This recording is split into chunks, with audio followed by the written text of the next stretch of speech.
آج بھی میں عمران خان صاحب سے ملا ہوں اور انہوں نے بڑا واضح کہا ہے کہ انشاءاللہ تعالی آپ دیکھیں گے کہ پورے پاکستان میں ہمارے جتنے امیدوار ہیں وہ جیتیں گے اور ان کی ضمانتیں ضبط ہوں گی۔ آج انہوں نے واضح طور پر یہ بھی کہا، اور وہاں پر میڈیا کے آپ کے دوست موجود تھے، انہوں نے یہ کہا کہ جناب انہوں نے پہلے کوشش کی کہ ہمارے جو فرسٹ ٹیئر لیڈرشپ ہے اس کے حوالے سے انہوں نے کہا کہ پہلے انہیں اٹھایا گیا، اغوا کیا گیا، کچھ لوگوں سے پریس کانفرنس کروائی گئی،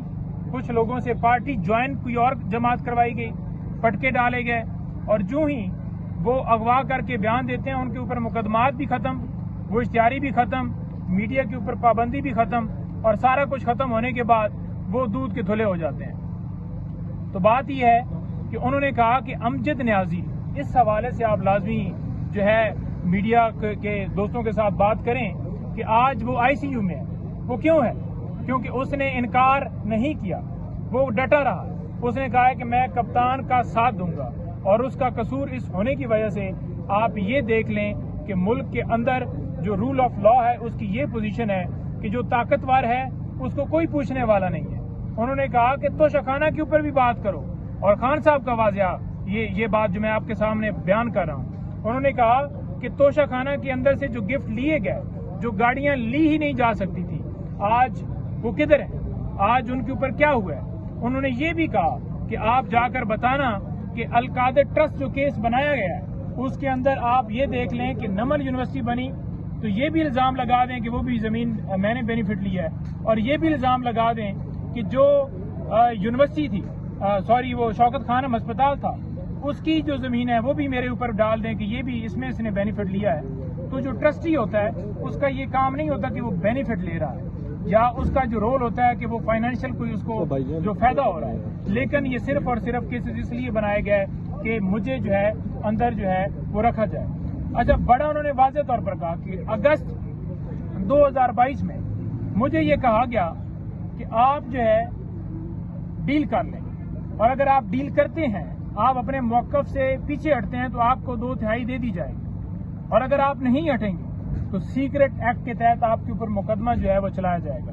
اور انہوں نے یہ بھی کہا کہ 2022 میں یہ کہا گیا کہ آپ کے اوپر کیسز درج کیے جائیں گے، اور آپ کو 30 سیٹیں وہ بڑی مشکل سے ملیں گی۔ اور انہوں نے کہا کہ انہوں نے پوری کوشش کر لی جو پریکٹیکلی کریک ڈاؤن کر کے بلے کا نشان لے کر ڈسکوالیفیکیشن والا دے کر لوگوں کے اوپر ظلم و جبر کر کے،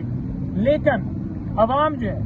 وہ عمران خان کے ساتھ کھڑی ہے، عوام اس کے ساتھ کھڑی ہے۔ آج آپ دیکھ لیں کہ بلے کے اوپر جو حملہ کیا گیا ہے یا حملہ کیا جا رہا ہے وہ اس لیے کیا جا رہا ہے کہ شاید بلے کا نشان لے کر یہ جو ہے ان کو اس طریقے سے ہرایا جائے، لیکن کپتان کے ٹائیگر پورے پاکستان میں ڈٹے ہوئے ہیں، اور انشاءاللہ تعالیٰ آپ ہر شخص کو دیکھیں گے کہ وہ ہر محاذ کے اوپر آئے گا۔ سائفر کے اوپر آپ نے ڈیل کی بات کی ہے تو کون سے مطالبات رکھے گئے تھے کہ آپ یہ مال ہے ہمارے ساتھ ڈیل کر رہے ہیں، کون سی آفرز کی گئی تھی، کس طرح کیا؟ دیکھیں، آفرز یہی ہے نا کہ آپ ہماری بات مان لیں، آپ ایکسپوز نہ کریں، آپ جو رجیم چینج آپریشن کیا گیا ہے اس کے بارے میں کوئی بات نہ کریں کہ کیسے یہ سازش ہوئی۔ سائفر کے اوپر بھی انہوں نے اسی حوالے سے کمنٹ کیے۔ خان صاحب نے کہا کہ آپ نے جا کر بتانا ہے کہ جو سائفر تھا اس کے بارے میں سادہ لفظوں میں انہوں نے بات کی۔ انہوں نے یہ کہا کہ جناب یہ اس ملک کے خلاف سازش ہوئی، یہ اس قوم کے خلاف سازش ہوئی، اور جن لوگوں نے سازش کی، جن لوگوں نے یہ سارا کام کیا، ان کے اوپر کوئی کیس نہیں ہے، جس نے ان کو ایکسپوز کیا اس کو اندر ڈال دیا۔ سپریم کورٹ انصاف فراہم کرے گی، اس پوری قوم کو انصاف فراہم کرے گی۔ اور اگر دیکھا جائے تو اس میں آپ نے دیکھا کہ پہلے بھی پشاور ہائی کورٹ نے فیصلہ دیا، اس کا سرٹیفکیٹ نہ اپلوڈ کیا ویب سائٹ کے اوپر، اور نہ ہی بلے کا نشان ہمیں جاری کیا گیا۔ اسی طرح سے جب دوسرا فیصلہ آیا ہے تو دوسرے فیصلے کے اندر بھی یہ کہا گیا، اور اب آپ دیکھ لیں کہ 2 دن گزر گئے ہیں، ابھی تک اس کو نہ اپلوڈ کیا گیا ہے سرٹیفکیٹ کو، اور نہ بلے کا نشان ہمیں الاٹ کیا گیا۔ آج آپ دیکھیں کہ درخواستیں واپس لینے کا آخری دن ہے، اور آپ یہ بھی دیکھیں کہ جب درخواستیں واپس لینے کا آخری دن ہے اور ٹکٹیں ہم نے کل جمع کروانی ہیں، اس وقت تک ڈیسائیڈ ہی نہیں ہوا کہ ہم بلے سے الیکشن لڑ رہے ہیں یا نہیں۔ تو یہ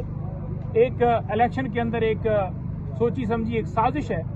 جو کہ آپ کو پتہ ہے کہ پاکستان تحریک انصاف عمران خان صاحب کے ساتھ اس وقت سے کی گئی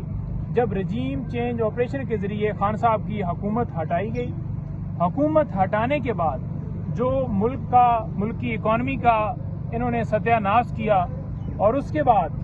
آپ دیکھ لیں کہ آئینی طور پر الیکشن جو ہیں پنجاب اور کے پی میں 90 ڈیز کے اندر نہیں ہوئے بلکہ 13 مہینوں کے اندر ہونے جا رہے ہیں. اور آپ یہ بھی دیکھیں کہ وفاق میں بھی اسی طرح سے الیکشن جو ہیں 90 ڈیز کے اندر نہیں ہوئے.